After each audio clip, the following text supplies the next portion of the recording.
Pop some melatonin and put on a pot of sleepytime tea, because we're bringing you a nightcap of knowledge, and there's no better foundation for learning than a well-rested brain. This episode, Kristin is a huge hypocrite as she teaches us about the importance of sleep.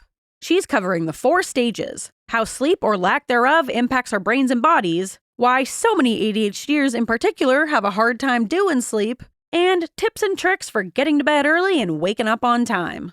Whether you're an early morning emu or a late night Arctic seabird, there's nothing sexier than a good night's sleep. So come learn how to do it right in this sleepy meat of an episode. They said that we'd grow out of it.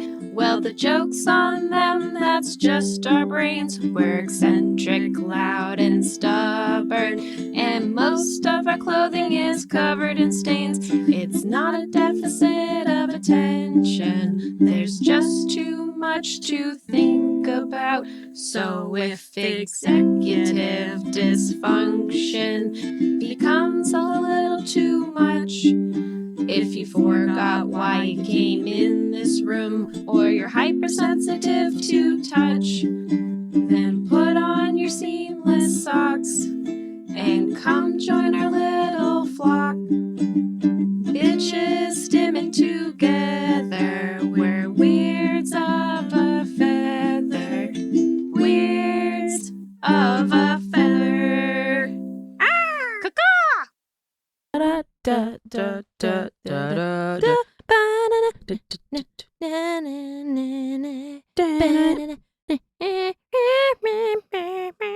I'm ready. Okay. All right. When you are. I'll wait. The old teacher line. I'll wait. I'll wait. I hate that. I love it. I hate that. So funny. It's so embarrassing as a student because I was very often like the one people were waiting on. Oh, tell me about it. Yeah. I was often the one people were waiting on. Off in oblivious. left field, just having a grand, like, what a buzzkill. You're just like, straight up vibing. Yeah. And then the whole class is like silent waiting for you. And you're like, and you're totally oblivious. Yeah, just tap me on the shoulder. It's not that I'm like maliciously not paying attention to you. I'm out to lunch here. We have ADHD. Right. It's We're like having a good so time. Embarrassing. Yes. I hated those moments. I was like, I'll just, walk off a cliff. Seriously, it's like I want to die. When I worked at my school out in Oregon at the elementary school, a teacher, John, would do that to us sometimes during staff meetings. He would go, I'll wait. Don't use your teacher tricks on me. Yeah, it was so funny. All right. We're rocking, we're rolling. We've got, you're comfy, I'm comfy. Kinda. Kind of. Ooh. This couch is comfy, but if you want to change positions, don't, because it squeaks like crazy. And I just feel like once you're sunken into a position, there's no way you're getting out of it. Yeah, you're in the sunken place. Yeah. You live here now. Welcome to Weirds of a Feather, an AuDHD-Adjacent podcast. I'm your host, Kristin Stanhope. And I'm your host, Grace Beret. Welcome. Welcome. We're talking in tranquil voices. Don't you feel peaceful? You know what we need is those ladies with their nails doing the the little ASMR. ASMR. Clickety, clickety. And they're like clickety. scratching. Yeah, they're scratching scalps. And like tapping things. Whispers. Yeah, whispers. I actually really don't like those at all. I don't like the nail clacking. It stresses me I don't out. like any of it. I don't like the whispering. The only ASMR I enjoy is the slime scoopability videos. And I know I've talked about them before.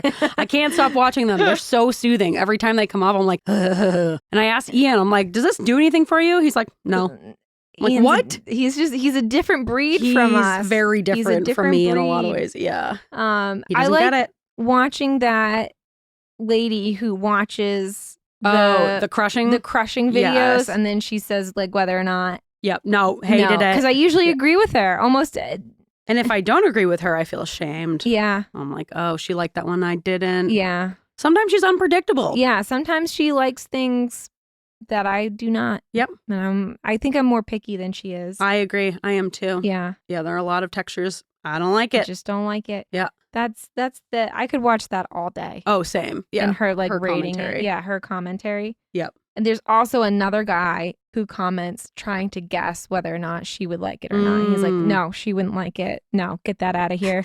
Get it away. Get it out of here. Yeah. But the reason why we're talking in such whispers Yeah, doesn't this sound nice? Soothing to the ears? Yeah, this ear holes? one's for David because it's about sleep. Ooh. Good night, David. Good night, David. But wake up. Yeah, wake up and listen. We're teaching you about sleep. Yeah, we've got a meaty Go back to bed. episode that won't put you to sleep at all because it's going to put you on the tips of your toes. No, it may put you to sleep. There's some, put you on edge. There's a lot of statistics on here, but we're going to talk about sleep. But first, how warm are you? Are you warm? I was a little sweaty earlier, but I could get a little toastier. Now that we're in like the deep, dark basement. Yeah. It's nice and cool down in the basement. I could turn up the heat a tad. We might have already talked about this before, but it came up again, so I'm asking it again. Okay. Walk me through the process of you using your turn signal. You're on a highway. Mm-hmm. It's not bumper to bumper. You're going the speed limit. Mm-hmm. There's like casual traffic. Okay. How are you switching lanes? Did this come about because of a conversation between you and Christopher while you were driving? He's brought this up many times. I am right and everyone else is wrong. Oh, so you are right and everyone else has the problem. Yeah. That's usually when you know you're on the right track. And everyone's against every you. driver in Massachusetts will agree with me. Let me tell you. Yeah, you tell me. You walk me through. I'm telling you. So you have to change lanes. How are you doing that? All right. First, I'm checking my mirrors. Yeah. Checking over the shoulder, making sure there's no one there in my blind spot. Yep. I'm putting my blinker on. Yeah. It's not a sudden jerky movement. Okay. There's no need to rush. Yeah. I'll have my blinker on, slowly kind of just move my way into the other lane. Mm-hmm. And once I'm driving in the other lane, I'll turn my blinker back off. Okay. So you and I are the same, as in you make sure there's room first, turn on the blinker, and then go. Yeah. Yeah. Same as like a normal person. You know what Christopher does? What? Psycho. Turns on his blinker first, then starts to look around as if we because wow, I did not think I was gonna be on your side with this one.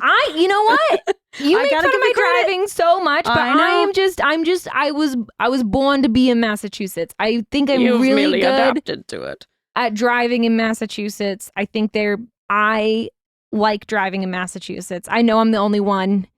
Well, they're unpredictable. They're so predictable. But they're predictable because they're all predictably unpredictable. Yes. They all drive aggressively, and if you just know that it's going to be aggressive, then and you can drive aggressively too. Yes. Yeah, and it's kind of fun. It's an easy game to play. Yeah. And there are no road rules. Like you can just be as rude as you want. Maine is hard to drive because sometimes you got people from Massachusetts. And then following the rules. And then you have like these people from like northern Maine who have never seen a stoplight before. Yeah, very similar to Oregon, where you'd have people Oregon's the worst. Stopping on the highway to let people merge on. It's like, what are you doing? It's so dangerous. I will say this with confidence, and I don't care if Oregon comes for me. Bring it on, Oregon. Bring it on. They're the worst drivers in America. They literally worse than Connecticut, worse than Massachusetts. Yep, worse. I lived in Virginia Beach for a year, and that's the biggest Navy base in the world in Norfolk. You had people who would fly past you. I'd be going like 10 over the speed limit on the highway. Every single car was flying past me. It was so fucking scary. Is. Yeah, it was terrifying. Still, I moved to Oregon and I'm like, you guys are still somehow more dangerous than Virginia Beach. Because they're not following the rules in the sense that they're trying to be kind. Oh, what is the saying? When you're driving, don't be nice, be predictable. Yes. That's what the saying is. Like, you're harming others by trying to stop on the highway to let someone merge on. You're going to cause a pileup. It's so crazy. Every time I went to visit you when you were in Eugene, Oregon, coming from Washington State, having to take I-5 South, every time I go through Portland, whether I would leave at 7 in the morning, whether I would leave at like 5 in the evening, 9 o'clock at night, it didn't matter.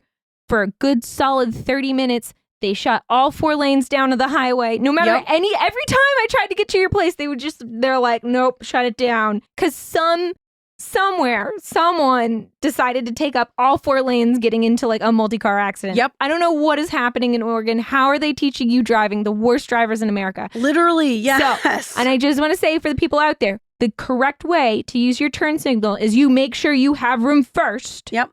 You turn on the signal and then you merge. You don't just turn on your signal when you're ready. See, I feel that's very Massachusetts, though, to just be like, I'm coming in. No. They usually make a little tiny bit of room, Yeah. and then they turn it on and they go. Yeah. But there's always that, like, they're not just going to put it on willy-nilly. It's You're like, right. They'll check and see that there's like a car length of space, and they're like, I'm going to fit through there. I'm fitting through. Yeah. And then you're like, you can even see like, oh, this guy's going to come in for sure. Yes. Because it's predictable. Yep. But I think, to just turn your signal on without even like scanning the room because you want to at some point in the future go into the other lane. Yeah, that's crazy. Is wild. Because you're asking the other drivers to do the work Yeah. for you. Yes. To say, here's my warning, make room for me. Right. And I wonder if it's a woman-man thing. I don't know what it is. I wonder if there's some kind of correlation. I'm not saying it is, but that's one of my hypotheses. I think that's crazy. Right? To just like, I need to turn, so I'm just going to turn on my blinker and hope that people can like arrange their lives around me. Whereas that's I'm crazy. I'm going to arrange around them to make sure there's room for me. Unless it's like an emergency situation where you're like, bumper to bumper oh, traffic is different. Yes. You know, there's different situations where it's different. But if you're just casual traffic on the highway, need to turn lane or need to switch lanes, you look first before you do anything. I will go back. I will. If you work as a driving instructor, reach out to us Please. at weirdsofeather@gmail.com. This is wild that people do this. They just like, I need to turn, so let me turn on my signal first and then look at the room, you know? Yep. Wild. Yeah, I agree with you. So dangerous. Didn't think I would. Because then you, as the driver that's probably in their blind spot, I do this all the time. I just like immediately, you're not supposed to, but I'm like tapping my brakes because I think that they're like immediately coming in to my lane, but they're not. They're just like warning me that at some point in time they would like to go into the lane. Yes. That's not how that's done. No. That's dangerous. You make the room for yourself. Yes. I'm glad we talked that through, and I'm glad we're on the same page. Yeah. Well, because we're correct. Yes, we are correct, and there's no argument about it. Yeah. So. Okay. I'm all right. toasty. Well, yeah. Now I feel quite I'm fired like up. heated. Yeah. Like, perfect for an episode about sleep. Yeah. All right. I'm toasty. Yep. You're heated. I'm very heated. Ready to fight. We're both heated. Yeah. So maybe we should get into our little accomplishments. I think we should. Yeah. Let's do that song. All right. Little accomplishments, but big in our hearts. Yeah. Kristin, what did you accomplish? I had a craft night last night with Ooh. Christopher. What'd you guys make? We haven't finished them yet. We actually might do part 2 tonight. Nice. Actually, this is going to be a multi-part craft night. My plan was to finish my fucking pillow. Oh, but your other one? Yes. Yeah. Which still needs to happen, but I had a last minute inspiration. So I'm making another mushroom sculpture. Mushroom sculpture. Yay. Out of clay? Out of clay. And was I like throwing a little mini tantrum in the beginning because I couldn't like get the tin foil around the wire? Yeah. It happens. But I figured it out, and I've grown. Mm-hmm. And now I think it's looking really good. All right. What are you going to do with it? I don't know. Just decor? Yeah. Well, originally I was like, oh, this would be great for a birthday gift for you, but I don't think it's going to be ready for months. So months? Oh, because it's air dry? No, it's a bake, but just knowing me, I'll probably finish half of it tonight, and then I have to paint it. And then I'll probably just keep it. I'll make you a different mushroom one. I gotta actually have a plan. I gotta talk to you about your bones because I got a plan in my head for a different one. Yeah, I was gonna say you can make me some mushrooms to go into my terrariums. Well, I was thinking I was gonna make like, let me know if you think this is a good idea. I was gonna get like a base and put like faux grass and faux moss around it, and then have like some sort of skeletal remains, and then up coming out of the skeletal remains, I want like cordyceps. Ooh, yeah. I love that idea. Right? Yep. And then I don't know, you can put one of those little bell things over it, the little bell jars. Bell jar? Yeah, that'd be nice. Is that what that's called? Yeah, bell jar. Yeah, sure. Yeah. Sure. That's what I was thinking. Yeah, let's collaborate. Yeah, collab craft day. Yeah, should we do a collab craft day? I'd love that. All right. Okay. I'm up for that. Sweet. But yeah, I have to finish my first mushroom first. But yeah, it was really nice. We haven't had Christopher hasn't sculpted in forever since he made that thing for you for your birthday last year. The scary clam with the teeth. Yeah. I love that thing. Yeah, he's adding teeth to his mushroom too. Of course he is. He's a big teeth guy. He loves fake teeth. Or real teeth. He loves any teeth. He brought out so many fake teeth last night. I was like, I forgot how many fake teeth you had. A normal thing to say about your partner. But yeah, it was very nice. It was nice to just be creative and to be silly. I know, it's nice to have that structured time. Yeah. Because it always sounds fun, but then getting yourself to actually sit down and do it is a different story. I know, because we were originally going to do it on a Friday night, and I think I've realized Fridays just don't work for me. Yeah, but you're exhausted. I'm tired. I just need to Fridays should be reserved for forensic files and sleeping. Forensic files Friday plus sleeping. Oh my God, that would be FFF. FFF. Yeah. Yes. Grace. Yes. What did you accomplish? I successfully planned and organized a birthday party for myself at Funtown Splashtown, USA this year. Woo! Funtown Splashtown, USA. Oh, yeah. Funtown Splashtown, USA. Yeah, you were there. It's a local amusement park. Yes. Yep. If you can't tell by the name, it's not only amusement, but it has rides, but it also has it's like a water park and a ride park. Yes. But we just did rides. Yes, because I don't really care about a water I'm not a big water park person. Like I said to Kylie, I don't want to be the ride. I don't want to be the vessel. Yeah. I don't want just my body going down a tube. Aquaboggin. Yes, because they give you the tube. You're laying on a tube. You're laying on a raft. mat. You have a tube. Yeah, I do I thought that was a good setup. I haven't been to Splashtown, and I'm not interested. Yeah, I actually don't know if I've ever. Maybe one time. When Funtown's there, why do you need Splashtown? And I know my nephews say the complete opposite. So does Ian. He prefers a water park because he doesn't like roller coasters. He doesn't like the drops. Yeah. So I'm always worried about foot fungus. I know. I just feel gross. Pee in the kids pool. Kids are pissing in that thing constantly. And I'm just man. I know there's a lot of chlorine in there, but I still I don't care. I'd just rather not. It's just so gross to me as an adult. It's hard to move past it. I'd rather just be dry and just sit on the rides in my clothing. You know? That's more fun to me. Even if it's hot out, yeah, I'll be sweaty. Yeah, there's that little misting station at Funtown. That's and nice. The log flume. Yeah, that's what the log flume is for. Yeah. So I used to have my birthday parties at Funtown every year when I was a kid. Yeah, you did. Because I have an August birthday, which is the perfect birthday. Summer birthday people are just so privileged. Yes. And there's nothing you can say to make me think otherwise. I agree. I am privileged. I am not quite as privileged as people with July birthdays. Because then you're really in the dead middle of the summer. My birthday, August 20th, it's right before the start of school. And then when you hit high school and you're playing sports, you got soccer preseason. Oh, that It almost always started on my birthday. That sucks. So I'd be at preseason, double sessions on my birthday. Ugh. So that sucked. And then when I was a speech language pathologist out in Oregon, our what's that called? The first week when you're our orientation week was teacher prep week. Orientation week. Okay. Started also on my birthday. Ugh. So that sucked. Well, now you're not in the school system. Yeah, suck it, school now system. You've got adult money. Yeah. And I can go to Funtown whenever I want. It was lovely. Yeah. It was perfect weather. There were fireworks. I know. We did all the big rides.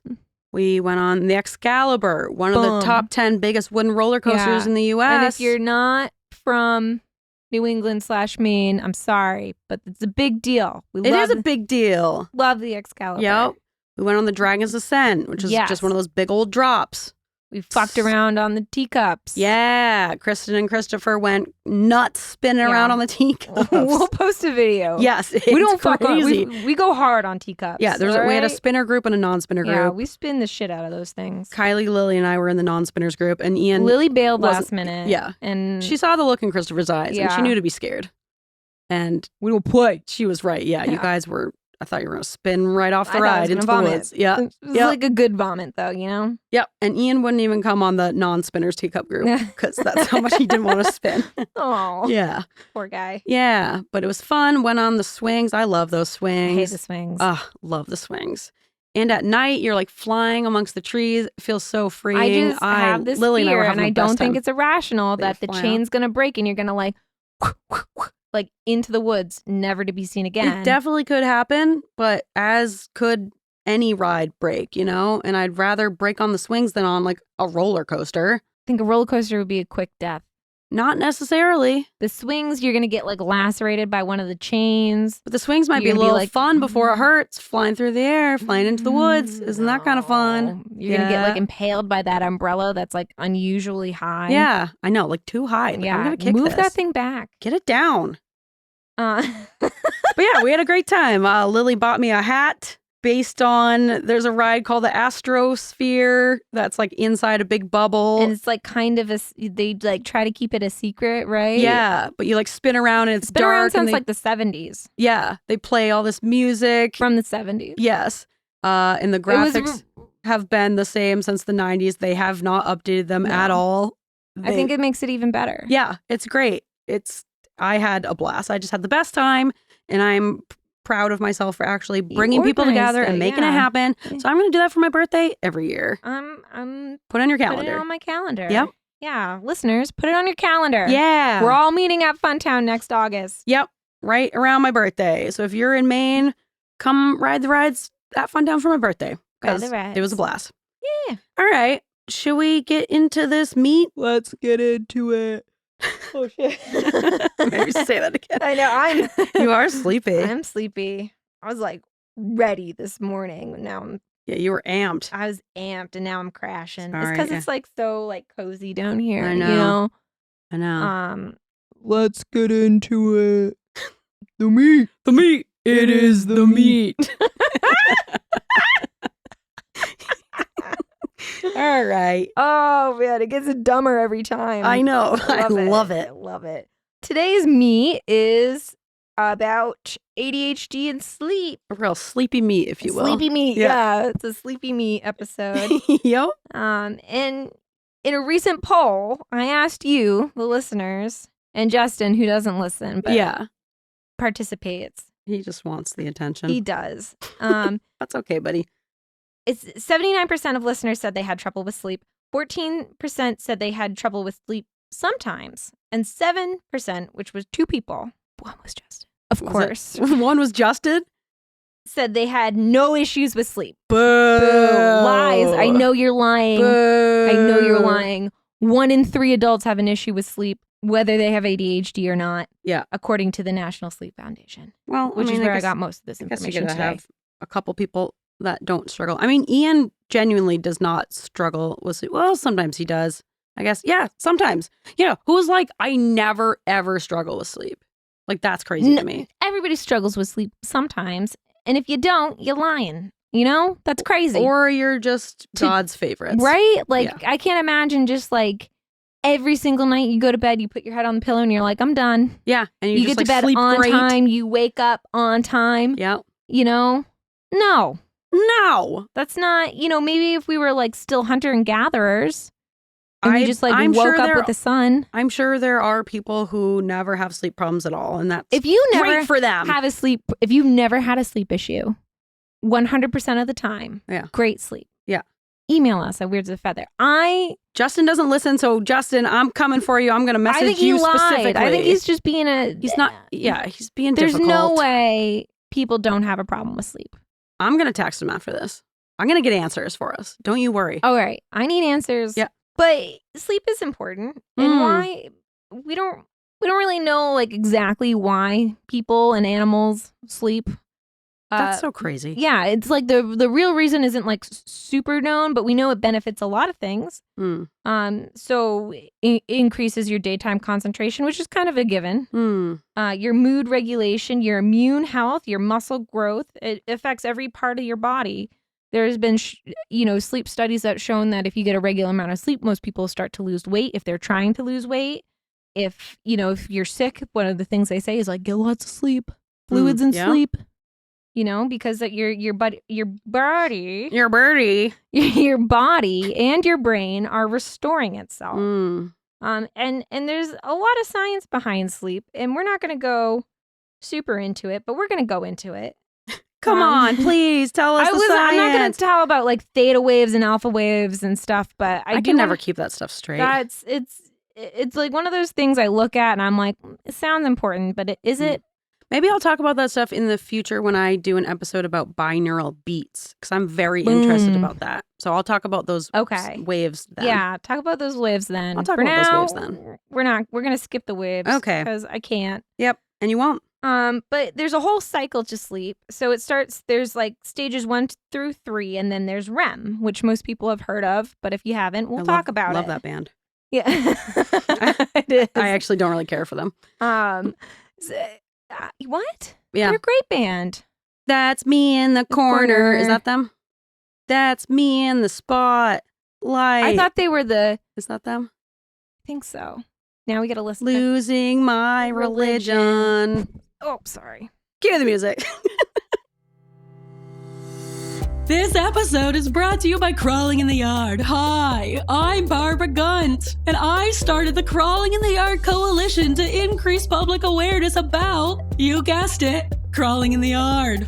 Here at Crawling in the Yard, our official slogan is this: crawling in the yard hurts no one, it only gives. So get to crawling in that yard today. Your neighbors are gonna hate it. We guarantee it.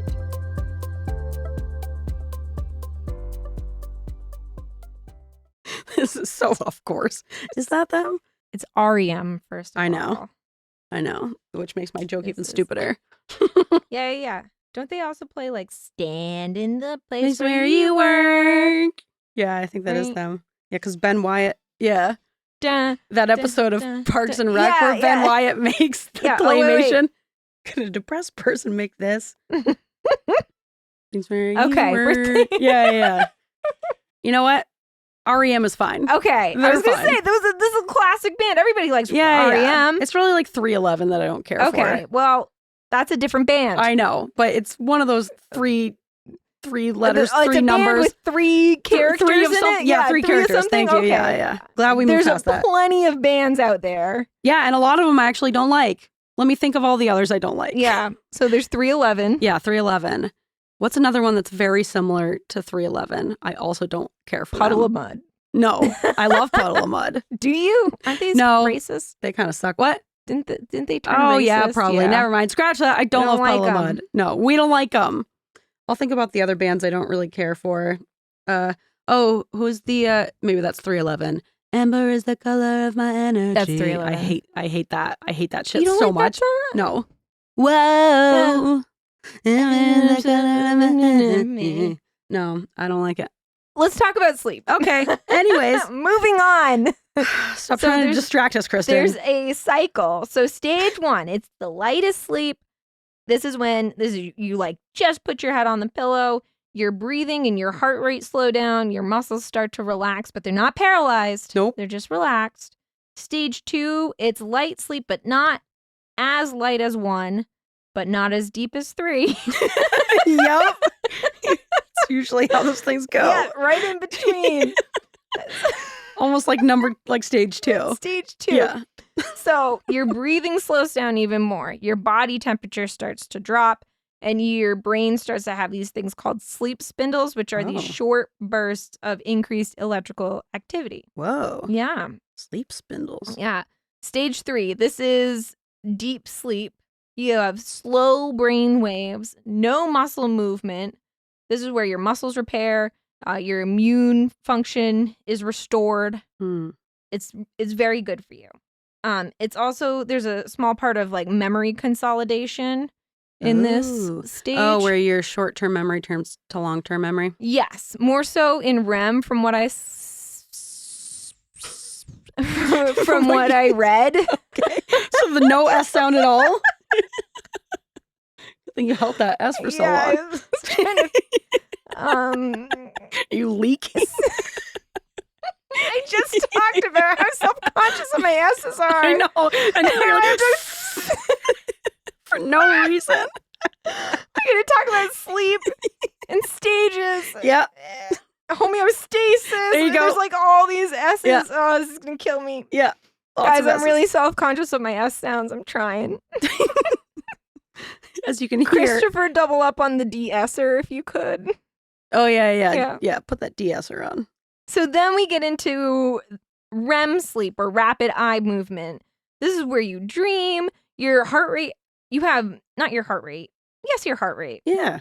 Heart rate is increased. You have It this like increases. fast, irregular breathing, and your muscles are paralyzed. That way you don't like act on your dreams. Imagine if they weren't paralyzed. Well, sometimes that's like sleepwalking. Oh, yeah.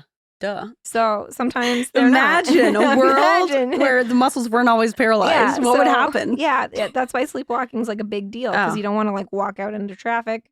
Yeah.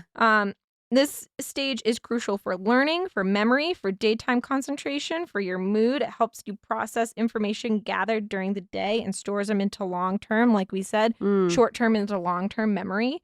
It for mood regulation, and people without REM sleep or with decreased REM tend to have like weakened immune systems. They'll get sick. They experience pain more deeply, and their growth of new healthy cells and tissues in the body are blocked or decreased. So it's like pretty critical to get sleep. Lots of health effects. Yeah, it's not just like, oh, you don't want to be drowsy during the day. It's like your immune function, your muscle growth, your brain growth. It's all connected. It's all connected, baby. Yeah, so it's pretty critical. We got a couple vocab words to go through. Okay. Just two. There's something called your circadian rhythm, which most people have heard of, but if you haven't, that's okay. And it's your biological clock, which indicates to you as a person when you should go to sleep and when you should wake up. And there's been some studies that have found those with ADHD may have a delayed circadian rhythm, which may be why a lot of ADHDers consider themselves like night owls. Yep, makes sense. There's a lot of other reasons why too. But do you have any bits in here about maintaining your circadian rhythm or things you can do that are good for your circadian rhythm? Like getting sunlight into your eyeballs for the first 8 to 12 minutes in the morning. Can I just say that one little fact? Yeah. So that's it. Just get sunlight into your eyes. Not like don't stare into the sun, but just like into the sun directly. Be outside without sunglasses on for like 8 to 12 minutes first thing in the morning or as early as you can. This is difficult. I know. First thing in the morning. Yeah. Just sometimes whenever, it's not even light out. I know. Thing in the when morning. they're first light in the morning. These are or when you wake unreasonable up. expectations. It's not an expectation. It's advice. Where it's not a demand. You do whatever the fuck you want. But to help reset your circadian rhythm or keep it regular, you want to get natural light into your eyes for like 10 minutes first thing in the morning or whenever the sun is up or whenever you wake up, because it will just help to remind your circadian rhythm like, okay, this is when we wake up, and then you'll sleep better that night. So just try if you can. If you're wearing sunglasses, you'll just need to do it for a little bit longer. Well, they have those like sunrise, sunset clocks too that start to help, which we'll talk about that more. Yeah. But, okay. Yeah. But yeah. That's my one piece of advice for that. There's also a thing called sleep-wake homeostasis, which is like the drive for sleep, kind of like you have a hunger drive. Unlike hunger, you have no control over this. You know, it increases every hour you're awake, obviously. And if you stay awake long enough, eventually you're just going to fall asleep. Whereas like if you don't eat for long enough, your body isn't going to like force you to eat something, you know? Yeah, you force your body to eat something. There is that horrible disease where you can't sleep and you die. What is that? Oh, I don't know. Yeah. That it's like your brain won't let you sleep and you literally die of sleep deprivation. Oh, yeah. Well, because it's awful. We just talked about all the great benefits of, you know? Makes sense. And there's like, it's insomnia. There's like no way to treat it. No, it's not insomnia. It's like super insomnia. It's like a disease where you get it and now you are going to die of sleep deprivation. Like there's nothing to be done. What am I plugging into Google? Sleep deprivation until you die? Yes. Disease. Disorder. Whatever it is. Stand in the place where you were. Cue the music. Have you accidentally shared some of your best inventions on a podcast because you insist on telling strangers your every waking thought, and now someone with a little bit of dopamine has turned that idea into a legitimate business plan and you feel you deserve a cut of the profits based on absolutely nothing? Hi, I'm Jessica Campbell-Shires. And I'm her sons. Just because you had no intention of ever following through on those ideas does not mean you are not entitled to compensation. Here at Campbell Shirts & Sons, we believe that thinking up half-baked ideas and vague concepts is just as hard as planning, starting, and running a successful business. And we will manipulate the justice system in any way we can to prove it in a court of law. In fact, we are so confident that if we don't get you at least 50% of that business, well, that is on you because we tried our best. Contact the pod law offices of Campbell and Sons today, where my boys and I will fight for you the way we had to fight that raccoon at the water park after it got into my cousin's angel dust. Remember that, boys? Call us now. Yeah. We're looking Fatal familial insomnia. Gee, it's a- familial? Yeah, it's a rare genetic condition that causes progressively worsening insomnia. The insomnia worsens to the point that it severely impacts daily functioning, eventually causing coma and then death. Like it's genetic. That's so it's just activated one day. wild. Yeah. Isn't that crazy? Says experts estimate that only 100 people in 30 familial families across Europe, China, Japan, Australia, and the US are carriers of the gene that causes this disease. That's nuts. Yeah, right? I'll have How to do you know all about?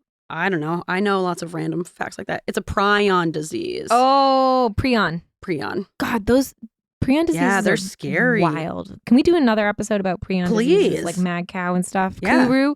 Kuru, Oh, yeah. my I God. remember learning about Kuru. One time my fish died and I told everybody it was because he got kuru. He ate another brain. They believe me. It was like in God. like middle school. They're like, wow. You knew about Kuru in middle school? Oh, I watched a lot of National Geographic. Mm. Yeah, we can And definitely that's do. like right when Mad Cow was coming out Yeah. too. So we all learned about prion diseases. Yeah, it's all the craze. You're right. Yeah, I'm going to look into this and we can definitely do an episode on that because I'm so Yup. terrified and fascinated by it. Okay, great. Well, episodes to come. Yep. There's a lot of different parts in the brain that have to do with sleep. Let's talk about them. Mm. Brain anatomy. There's something called the suprachiasmatic nucleus, or the SCN, which is a cluster of brain cells in the hypothalamus that receives information from the eyeballs about light, and that influences your sleep-wake cycle, your circadian rhythm. Mm. The pineal gland, it's a gland, right? So it secretes a hormone, and that receives input from the SCN and produces the hormone melatonin, which helps us sleep. So when it gets darker, the SCN's like, hey, yo, it's getting darker. And the pineal gland's like, great, here's some melatonin. That's how that works. All right. The brainstem controls transitions between sleeping and waking, and also helps relax our muscles during dreaming so we don't, walk out into traffic. Yeah, unless you are Unless a you do. sleepwalker. Unless you do. Or you shouldn't. The thalamus acts as a relay for information from the senses to the cerebral cortex, which is like a covering over the brain that interprets and processes information from short-term to long-term memory. And this occurs during REM sleep. The midbrain controls your arousal or waking, not like... Ooh, yeah, arousal. not that. Okay, waking. You're waking. I even put waking in parentheses. I knew you were going to say something like that. You said it. I said something. arousal as in you awake. And you said, but not that. Because you said, ooh. I don't know. We'll have to play the tape back. Anyway. Hear which came first. And then you have the amygdala, which processes emotion, which is especially active during REM sleep, which I think is interesting. That's when you're dreaming. Oh, yeah, that makes sense. Interesting. Yeah. Your amygdala is your angry neighbor. Oh, That's yeah. That's when right. we did our whole series or episode about the butlers, our shitty butlers. We talked about how we don't have butlers with ADHD, or our butlers are bad and don't know what they're doing. Yeah. And so we use the angry neighbor, aka the amygdala, aka the emotion center, to motivate us. Yeah. And so your emotion center is particularly active while you're dreaming in REM. That's crazy. Yeah. And it's crazy the way we think of dreaming is just like, oh, well, your brain just shuts this off for 8 Weird hours. thing that your brain does. Yeah. It's like, I feel like we should look into that. Yeah. Especially if your emotion centers are being activated. Like, I mean, valuable stuff has definitely happened. Absolutely. happening. And it's not human specific too. We know dogs dream and cats dream and all that. Yeah. So how much sleep do you need? Do you know? Well, I know that they just have discovered that for women, it's actually more than usual. What they say is the average for adults. Yes. That's just based on men. It is just based on men. You're correct. These numbers are from the National Sleep Foundation. They have not been updated to say, men versus women. So these are old, but Okay. it's a good ballpark. Cause I don't know, how many hours of sleep are you getting? on average? Right now I'm getting a lot, but normally I shoot for 8. Okay. 8 is what I feel really solid with. 8 to 8.5.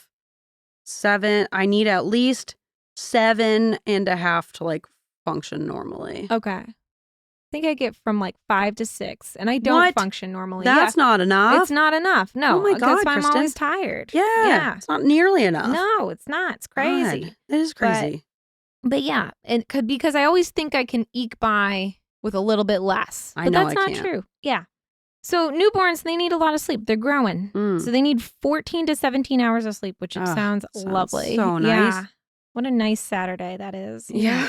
Toddlers need 11 to 14. Children need 9 to 13. Teens, puberty, there's a lot going on. They need 8 to 10. Yeah. Yeah, you hear that, parents? 8 to 10. 8 to 10 hours of sleep a day. Let your teens sleep in on weekends. Let them sleep. They're growing. They need it. The brains are doing a lot. Adults need 7 to 9 hours. And that's men. Women, I think, are 9 to 10. Women are 9 to 10. Yes. Okay. And then elderly, so 65 plus, they need less. They need 7 to 8 hours. Although for women, it's probably 8 to 9. Probably 8 to 9. Because everything is made based on men. Isn't that nuts, though, that just like all this common knowledge we have about how much sleep adults need is literally just how much sleep men need? Right. And because they're like, well, the women, their hormones will mess it up. But it's like 50% of the population is women. So yeah. So maybe you're missing 50% of the population. Yeah. So if our hormones mess it up, maybe you need to get better at your studies. Maybe you just need to like work harder. Right? Yeah. So why are we talking about this specifically with ADHD? Because people with ADHD have a hard time doing sleep. Very well said. It's really, really hard. Yeah. A study found that people with ADHD on average go to bed 30 to 39 minutes later. We're more likely to take an hour to fall asleep, and 17% versus typically 4. And we're more likely to report daytime sleepiness. Per Attitude magazine, who has multiple stuff on sleep, you should check it out. 10 to 50% of children with ADHD have trouble getting to sleep, which is twice the rate of children without ADHD. Right. I always had trouble sleeping as a kid. And then this number increases with age. Makes sense. More stressed. 50% of children with ADHD have difficulty falling to sleep. Falling asleep. Asleep. Or falling to sleep. To sleep or asleep. Falling to sleep? No. Falling asleep. That's not correct at all. I even wrote falling asleep. Going to sleep, falling asleep. I say falling to sleep. Falling to sleep. Just collapsing. Yeah. He's fallen to sleep. He's out cold. Yeah. 50% of children with ADHD have difficulty falling asleep almost every night by the age 12 and a half. Oh my God. By 30, more than 70% of adults with ADHD report that they spend more than an hour trying to fall asleep each night. Wow. That's a lot. And I think for autism, it's like 90% of autistic people have some kind of sleep disorder. Oh, for sure. Yeah. For sure. And then there was the analysis of National Comorbidity Survey Replication Study, which is a lot. I was going to say, I feel like, I guess they're different words. Survey, study. Yeah. I don't know. Anyway. I feel like you said the one word like 5 different times. I'm just reading what it said. They found that adults with ADHD had greater odds of 4 kinds of sleep problems. So they found 10% had difficulty initiating sleep. Initiating sleep. It sounds so formal, like going to bed. Initiating sleep. I think that's a great way of saying it. Yeah, it is. I have trouble initiating sleep. You do. 10% had difficulty maintaining a sleep. So like waking up through the night, thrashing. 12% had early morning wakening. So they wake up before their alarms or before, and 8% not feeling rested after ample time in bed. Why didn't they study like how, I thought early morning awakening would be like how difficult it is to wake up in the morning. I feel like they should have studied that. We're going to talk about it later. Oh, okay. But, or at least I don't know if they studied it, but I feel like that would be the highest percentage of like waking up in the morning. Waking up on time, yeah. We're going to talk about it. So sleep issues. So initiating sleep is like literally getting to bed. So a lot of it is procrastination, time blindness, revenge. Jesus Christ. Revenge bedtime, which ADHD for smart ass women Yes. has a great episode on that. Yes. And a lot of times it's a restless mind prior to sleep. You just, a lot of people are hyperactive in their brains, and then, they go to a nice quiet place in their bedroom, and that's where all their thoughts happen. And also, a lot of us spend all day and probably all night, like, seeking stimulation. Like, you're watching TikTok, right? Up until you go to bed, or you're watching TV or whatever. And then you're not just going to, like, lay down and instantly shut off your brain. Right. Your brain is like, finally, now I have a chance to send you all these thoughts, because you haven't been in silence for one fucking minute all day. Maintaining sleep, a lot of, there's a high incidence between restless leg syndrome and ADHD. Is restless leg syndrome a real thing? Or is it just ADHD? No. Well, I think it's a real thing, but it's highly comorbid with ADHD. That's what I'm saying. Is it just a trait of ADHD? That we're like, oh, the legs. He's got the Jimmy legs. It just feels like ADHD. That's not me making a qualified judgment. I don't know. We're not qualified to make an opinion. Just felt like all of a sudden in like 2004, people are like, restless legs, make commercials for it. Well, because you know why? Why? Because they made a drug for it. Yeah. So now it's a thing. What does the drug do? Makes your legs not so jittery. Not so restless. Yeah. Puts them right to sleep. Yeah, makes them rest. And then staying asleep. So some people report waking several times during the night or waking early in the morning. And then another sleeping issue is waking up. So sleeping through multiple alarms, causing you to miss your bus or miss work and important events. I slept through my alarm it kept going off, but I slept for an hour this morning while my alarm was going off every 9 minutes. How many alarms do you set? Normally 2. I set at least 4. I usually set 2. I'm a big snoozer. Yeah, I've become a big snoozer. I never was before.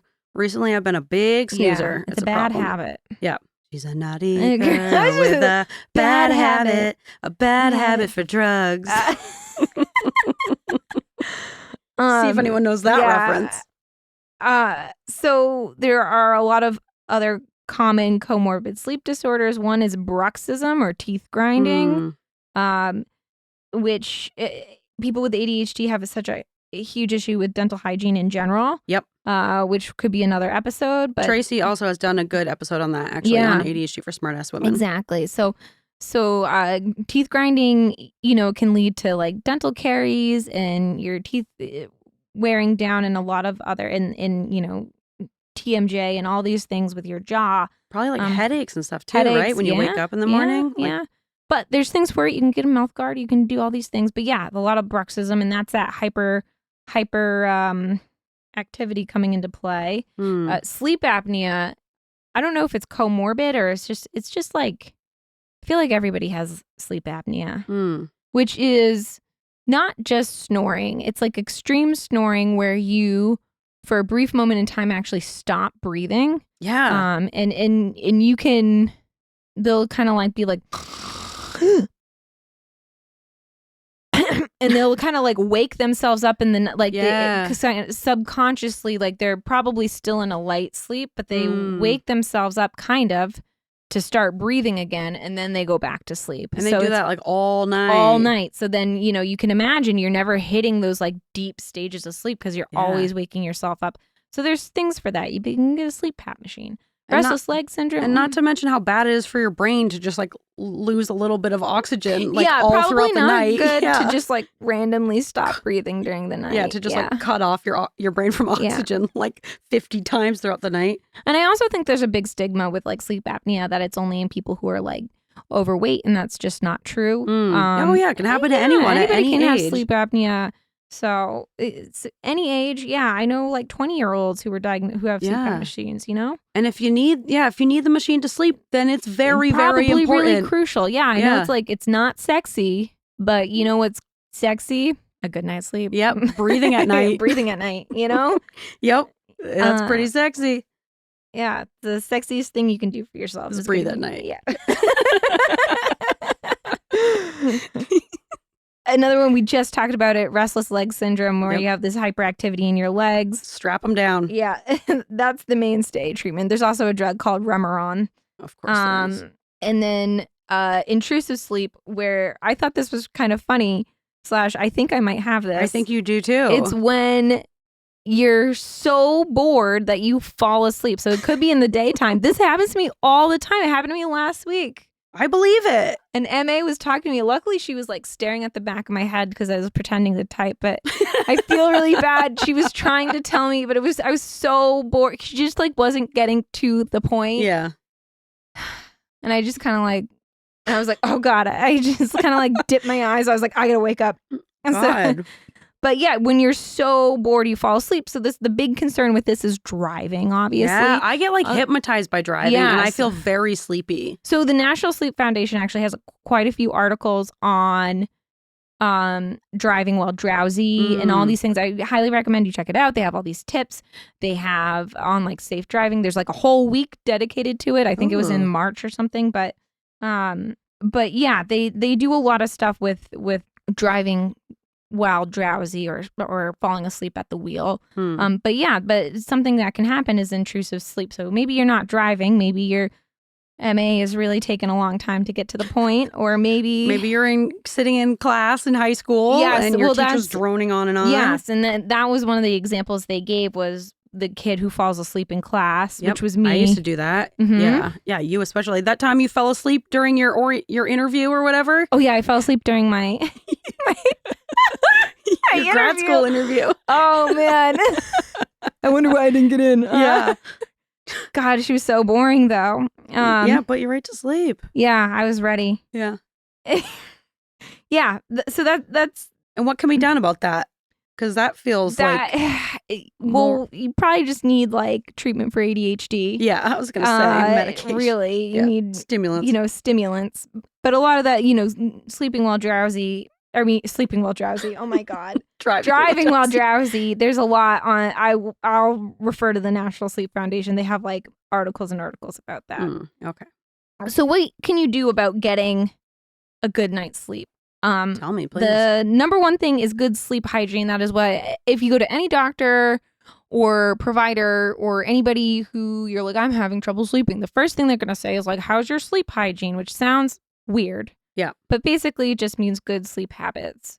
So number one is keeping a consistent sleep-wake cycle, even on the weekends, which I know is hard. If you're really having a hard time sleeping, you really need to be consistent with when you go to bed and when you wake up, even on the weekends. If you're going to bed at like 9 o'clock during the weekday and then at over the weekend you're staying up till like 2 a.m., your body's going to have a hard time like readjusting back on Monday. Yeah. I would say for that one, try to keep it closer than every that once in a while, discrepancy. If you go to bed at 9, you could stay up till like 10 or 11 on the weekend. Sometimes you're going to stay up till like 1 a.m. doing something weird. Yeah. And that's okay. It just happens. Yeah. But Ian and I stayed up till 1 a.m. when we got home from Funtown the other night. Really? Yeah, well, because we got home at like almost 11. Yeah, same. And then I was immediately into bed. We wanted to eat a little snack. We were watching a show.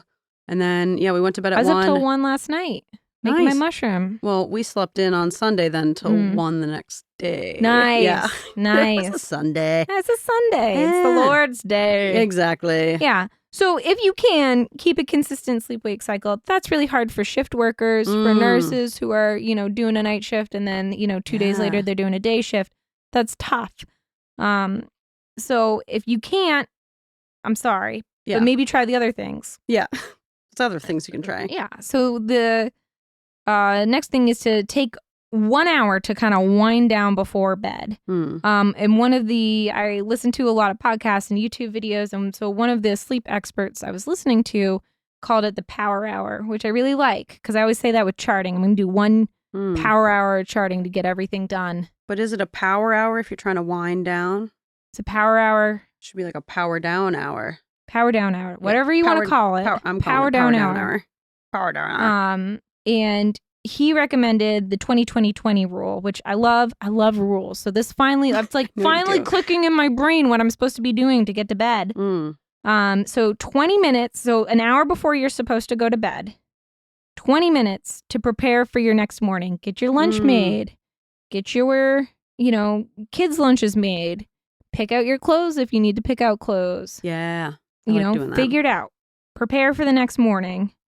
20 minutes for hygiene, which depending on, maybe generous, maybe it's not. It takes me longer than that, but I'm just always dilly-dallying. Yeah. Well, set a timer. You're right. And then 20 minutes of relaxation, which I never do. I'm just like head on pillow. I wonder why I can't get to fucking sleep. Weird. You can do EFT tapping. Well, I have a book I'm reading. I am reading Susan's daughter's book. Ooh. It's very cute. Flowers in Your Hair by Alice Daniels. So I started reading it. It's lovely. It's cute. Nice. It's like a good read before bed because it's very cute, Yeah. I don't need to be like emotional before bed. Yeah. Something light. Something fun. light. I like to fall asleep listening to an audiobook and put the sleep timer on so it shuts off. I do so that I a don't lose my lot place. too. Yeah. Helps me keep my thoughts quiet. Right. I also have 2 suggestions of podcasts. I already said one like years ago was called. Oh, Sleep With Me? No, you recommended that. And I said that's a weird name. Oh. Look at you remembering. Yeah, because it is. It's a weird name. It is. I don't want to sleep with you. I want to sleep with me and me only. Okay, fine. Don't sleep with me. There's one called, when we were like prepping for the Ren Fair, I was listening to Sleep and Sorcery, which is basically like folklore fantasy inspired little stories about nothing. That's a good one. Yeah, and she comes out with lots of stories, and sometimes there's music around them and sometimes there's not. And then the other one is Nothing Much Happens, which is a lady with a very nice voice who reads these stories about nothing really. So my thing with the audiobooks is like sometimes you're like you fall asleep before it's done. Yeah. So then you have to like catch up on like, well, what really happened? Yeah. Well, you can set the sleep timer on most things. Like Audible has a sleep timer. Yeah, I like that. But what if you fall asleep before the sleep timer goes off and the book still goes? Right. So then you have to backtrack. I know. I have trouble with that. And then I can't find my place. And then I'm like re-listening to stuff. And then I kind of like lose interest in the book after a couple nights of doing that. Yeah, because you're like re-listening to the same thing over and over. Yeah. I like the idea of a podcast in that scenario. Yeah, because if you just start another one over. Start another one or start the same one. One time I listened to one all week because I was so tired I just fell asleep instantly. I believe it. Number 3. Yep. You got to set the mood. Ooh. Right? So your bed should be comfy. Should be, theoretically. Should be. Lights should be dim. No big lights. No, ew. Yeah. No. Get a lamp. Get some lamps. Get some something Christmas cute. lights. Yeah. Curtains. You can do blackout curtains. You can do regular curtains. Dim it. Dim the place down. Dim it. And then you should reserve your bed for sleeping and sexy times only. Okay. No, they don't really recommend watching TV in bed. They don't, well, depends on who you ask. They don't recommend like working in bed if you're someone who works from home or is like working from your laptop. I never do that. I know sometimes, if you're like in a studio apartment sometimes and you're working from home, that's what you get. But if you can help it, you want like a separate office space and then you want your bed to be for sleeping and sexy stuff only. The National Sleep Foundation recommends that all screens should be out of the room. Obviously, phones, I use my phone as an alarm, and as my other things, my phone's coming in the room. But a TV, a computer, those go out of the room. And you got to cool that room down. Yeah. 60 to 67 degrees Fahrenheit or 15 to 19 degrees Celsius. I love a cold bedroom. Number 4 is reduced late night eating and drinking, which is tough. We eat pretty late. Yeah, we do too. They recommend not eating 3 hours before bedtime. 3 hours? Which is crazy. God. And then same with alcohol and caffeine. Caffeine even more. You don't want to be drinking later during the day. I'm like, when else do you drink? But I guess alcohol can be especially detrimental to REM sleep, so you don't get those restorative properties. But yeah, 3 hours before your bedtime, that's wild.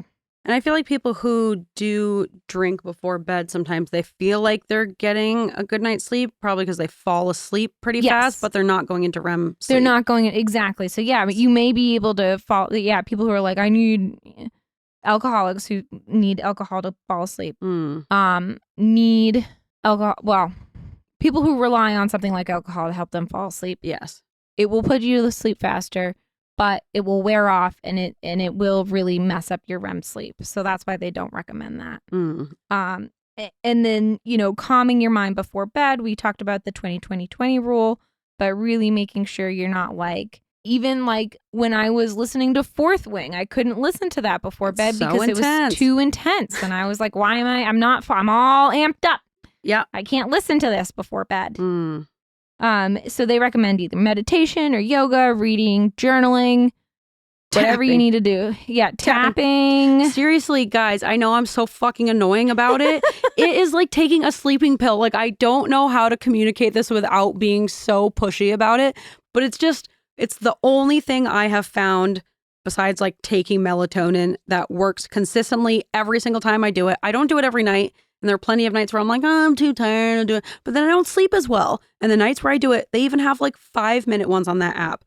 I sleep like a baby. I wake up feeling so refreshed. Because you're quieting your mind, right? You're focusing on the tapping and not on everything else. So you're finally shutting your hyperactive brain down. And you're tapping into your body, calming your nervous system. It's just so good. You're hitting those acupressure points. I make myself do it, especially if I have something big the next day, because I just know that the quality of sleep is unmatched. So really, do whatever you want, tapping, but that's whatever you need to do. Yes, but calm your mind. And then they also recommend avoiding exercise before bed. So exercising 1 to 2 hours before bed can trigger insomnia. That makes sense. Try to do it earlier during the day. If you listen to my exercise episode, I recommend doing it first thing in the morning. It's really good for your brain. Let's talk about meds. Please. So some people with ADHD have hyperactivity of the mind. A lot of people do. And they have such a hard time calming their brain down prior to sleep that they actually benefit from taking a short-acting stimulant to help kind of calm, reduce the noise, calm their minds. That's crazy to me. Yeah. Isn't that wild? It kind of makes sense. A lot of ADHD experts and prescribers recommend that if you're really having a hard time falling asleep. That's crazy. Melatonin is so in the US it's over the counter. In many other countries it's prescription only. But melatonin, really? Melatonin is a hormone. It's not like Ambien where it's like a pill medication that will just knock you out, right? So it's a hormone, and it was originally designed, because one, it's naturally occurring in your body, but they started making these pills originally designed for shift workers who are having a hard time re-regulating their circadian rhythm. And so you're supposed to take it at the same time every day. And it's not like, I'll take it, it will help me fall asleep. You're supposed to take it at the same time every day to help kind of get you in that same circadian rhythm where you should be sleeping and waking. That's what it's supposed to. But I think now, at least in the US, the market's gotten insane. Yep. I saw a 10 milligram melatonin bottle in Florida when I was in Florida. I was like, I didn't even know they made prescriptions this high for this. Yep. And then when you take melatonin, take at your own discretion, but just make sure you're getting to bed with plenty of time, at least 8 hours, because it can make you drowsy the next day. I don't take melatonin because I'm always tired the next day. I'm always one eye is awake and one eye is closed. I take melatonin. I've been taking melatonin for years. Really? I think it's like my chapstick where I got in the habit of relying on it, and now I just rely on it. Yeah. But I've always... Can I ask what dosage are you on? I take 5 milligrams. Are you taking the gummies or are you taking the pills? I do the dissolved ones under my tongue. Okay. Because another study came out, maybe I should do a side episode on this, that they measured the amount of melatonin in a lot of these melatonin over-the-counter gummies in the US, and they found that almost 30% had 10% or less melatonin or something like that. It was something wild. They found some of these gummies had no melatonin at all, and they were all THC. What? So they're completely, it's, now I have to find this They were article. giving kids? not to kids, but like just over the counter. Yeah, but like kids could take that, yeah, right? they could. Yeah, absolutely. That's why it was like a huge thing. Oh my God. Yeah. Now I have to look into it. Please. Well, it'll be another like a bagel bite or something. But yeah, it was a recent Wow. study. I think it came out in 2023. Anyway. I don't like the gummy ones. I just do the ones that melt under my tongue. Yeah, I've always had trouble sleeping. Like since I was a little kid, I have always had a really hard time falling asleep. And so I started taking melatonin when I was probably in like middle school. Oh. So I don't think that's great. And I don't think you should just do it forever. But it does help me sleep. If it helps, it helps. You know, some people just have a hard time falling asleep. And if it helps, then that's great. And the negative effects of not sleeping are also bad. Right. You know? Right. I just think that people are taking it as if it's like a Benadryl or Ambien. And that's not how I just want to give it discretion. There's a specific way to take it. You have to take it at the same time every night. Make sure you have at least 8 hours of sleeping, like scheduled for yourself. You're going to be sleepy the next day.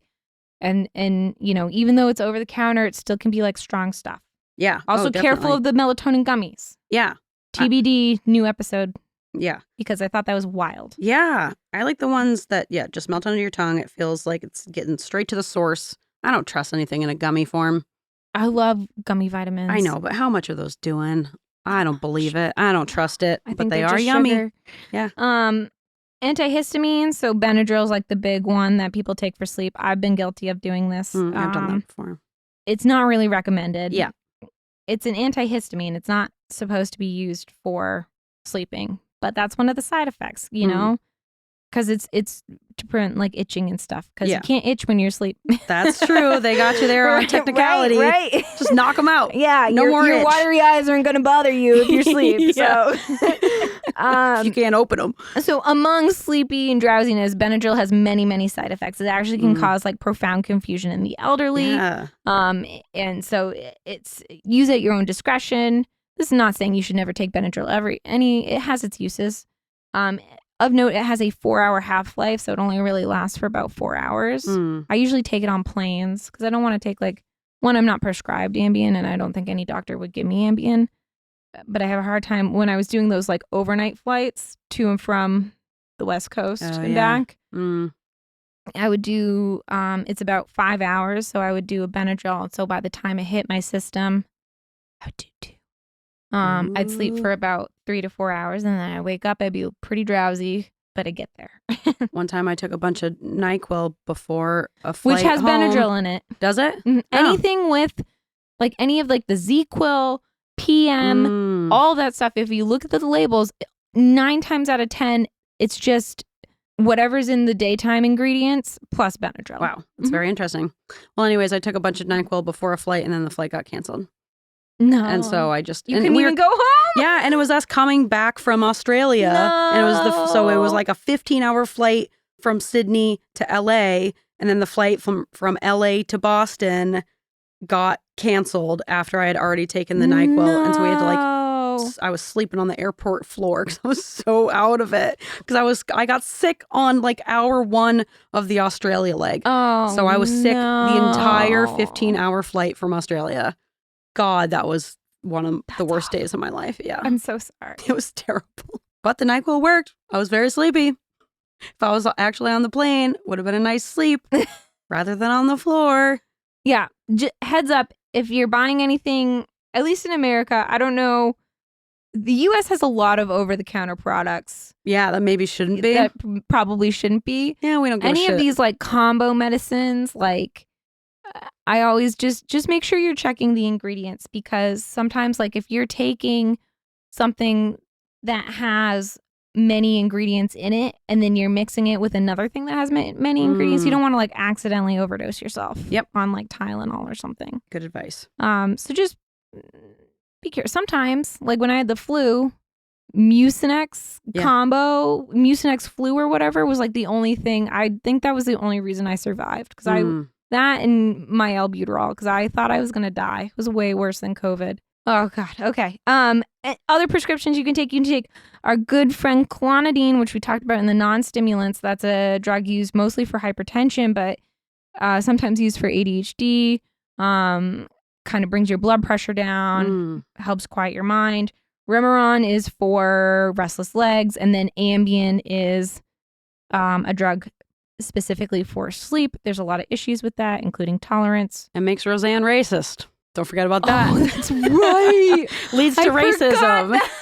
Yeah, it's one of the side effects. Like, Yeah, please yeah. call your doctor if you become racist. Yeah, if you experience any racism.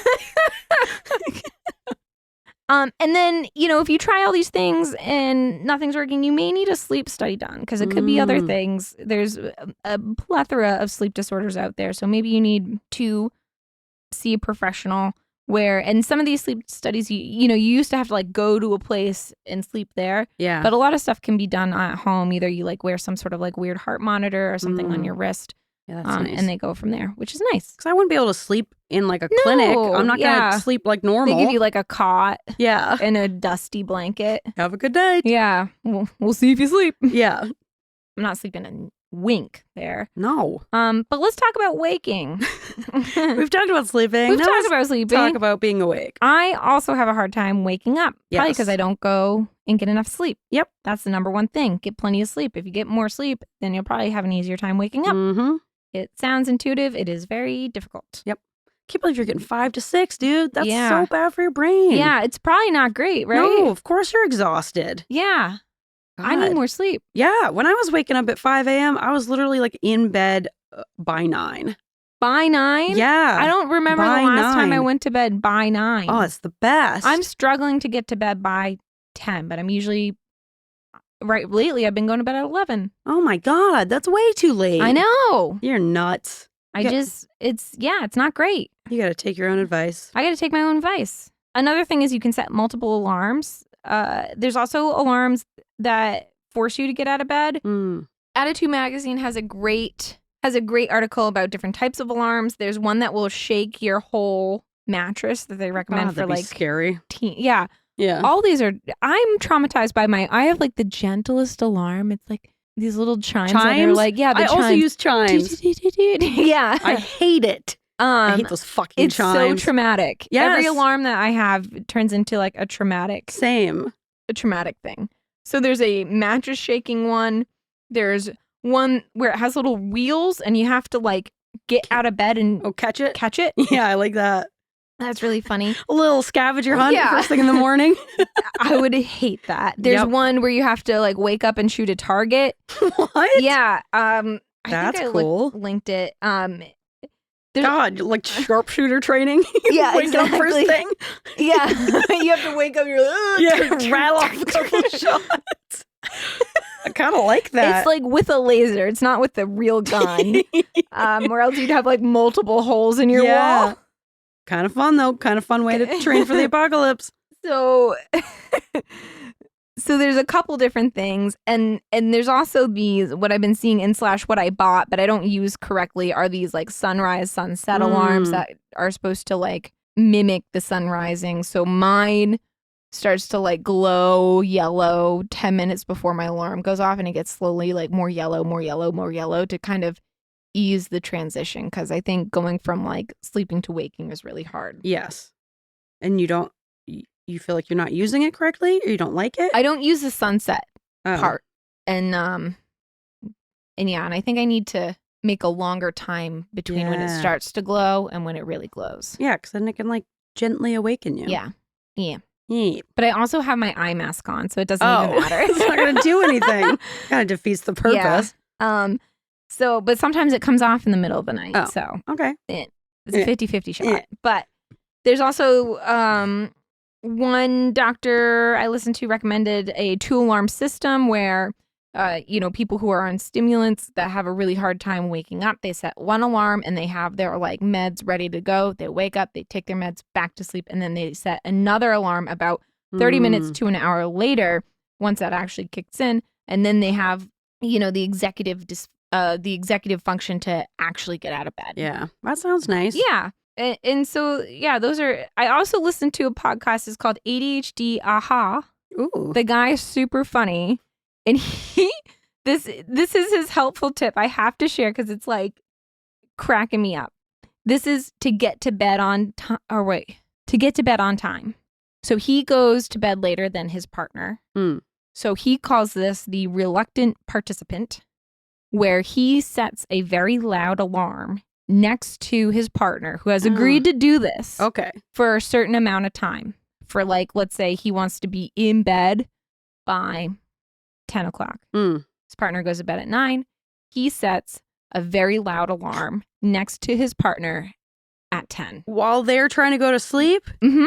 Oh, so he has to go stop it? To go into the room to stop it. So he has to be, and then you're already there. That's a really good idea as long as you're Risky. good at it. Yeah. So he's like, it's like that pressure's on because you know they're going to be mad because it's a really loud alarm. That's a really good idea. So you're having a really hard time getting to bed on time and you have someone who's like okay with this, like obviously warn him. Yep.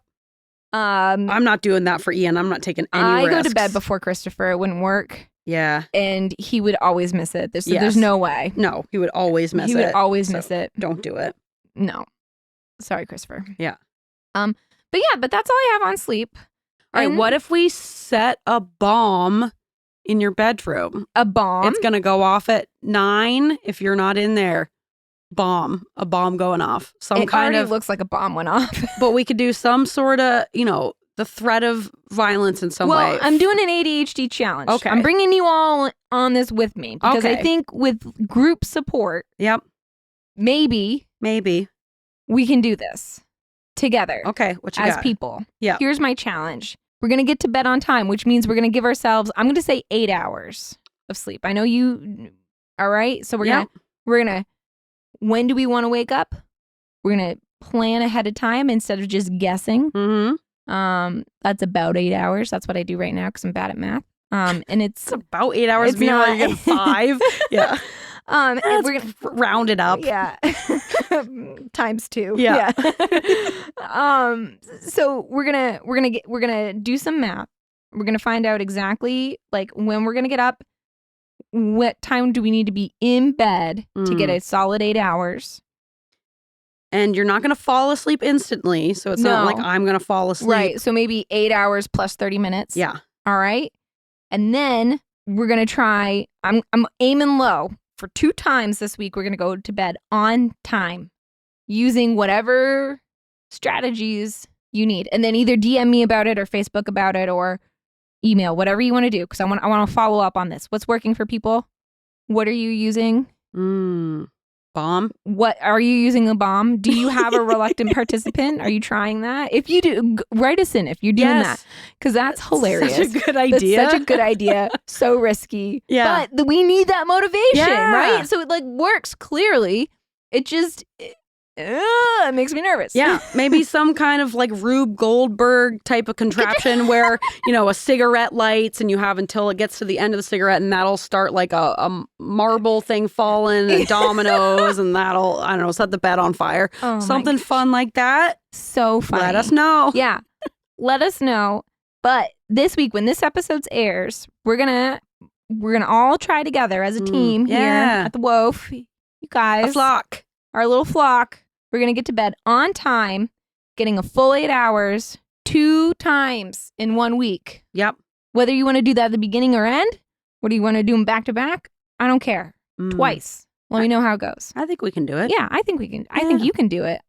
I'm worried. I've been pretty bad recently in the last couple of weeks, so I got to get back on board. Going. Yeah. I got a lot this going is on. it. This is what's going to happen. So now we all have the tools now. We've talked about it. Yeah.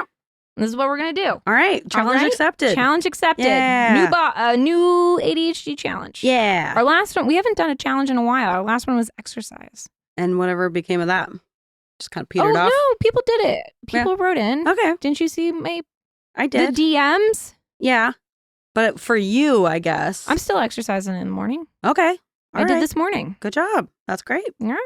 It's very helpful. I go through phases where like I do a lot and then I don't do a lot, but I'm getting back there. I think that's fine. I think accepting the rhythms of especially if I get enough sleep, I'll get up on time. I'll be able to exercise. It all goes to the top. All is related. It all starts with a solid foundation of sleep. Mm-hmm.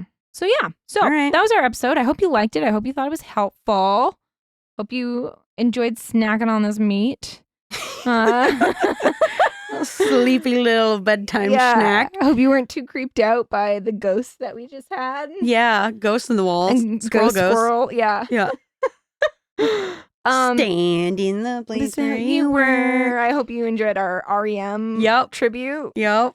And you can find us at weirdsofeather.com. That's our website where you can find our merch. We've got merch up. My Nucksucker tote just came in. Yeah, it's cute. It's 10 out of 10. I'm going to post it way before this airs, but I got to get a wet little front shirt. Yeah, we got to get working on that. And we're going to make more merch as things go on. Yep. You can sign up for our Patreon. You can find us on Instagram. You can find us on Facebook. On Instagram, every Monday we take polls and then I post the results on Wednesdays. And then if you were like, how else can I keep this horse train going? There's a website called ko-fi.com/weirdsofeather where you can donate to us. Buy us a coffee. But you can also, if you're just like, no way, money's tight, we get it. You can you can subscribe, you can download our episodes. All of that is super helpful to us. Yeah, you can rate, review, and subscribe. Exactly. On Apple Podcasts. Say something nice about us. 5 stars only, please. That's what we're accepting. Yep. And I think that's it. Good job. Yeah. You ready for this bod? I'm ready for I that got a bod for you. Ooh, nice bod. I want your bod. Bird of the day. It's a bird of the day. Bird of the day. Today, we have the king eater. Oh. As in E-I-D-E-R. Not eater, but eater. Maybe it's an eider? Eider. Probably eider. Probably eider. King eider, yeah. Either way. That was so You like it? I like that a lot. Thought you would. You love a pun. This is described as a big Arctic sea duck. Same. Which you had me at sea duck. You had me at big. Stupid. So it's this big duck that lives up in the Arctic. Obviously, it migrates like most ducks, but mostly it lives up in the Arctic. Males have this blue, powder blue face, and they have a big orange frontal. It's called a frontal shield. It looks like a big globular thing on top of their bill. I think it's to attract the ladies because the ladies don't have that. They're just brown. The ladies love it. Yeah, who doesn't like a big frontal shield? Yeah, big blob. They mainly forage underwater, and they often forage in deep water and can get down to more than 150 feet below surface. Holy shit. Yeah, I know. That is far. Big ducks. Those are big ducks. Big Arctic sea ducks. They sound like another thing that we did. I'm sure we'll imitate it super well, just like we did with that thing. So you'll know exactly what we're talking about,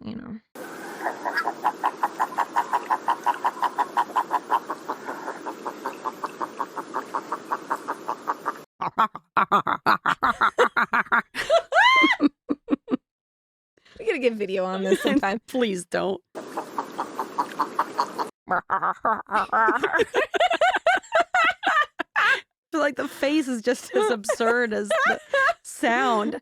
I think we got it. Sounds like a big Arctic sea duck to me. It's a sea duck to me if I've ever heard one. Yep. I think we got it. For once, I'm feeling confident. We nailed it. Yeah. People are going to be happy with that. All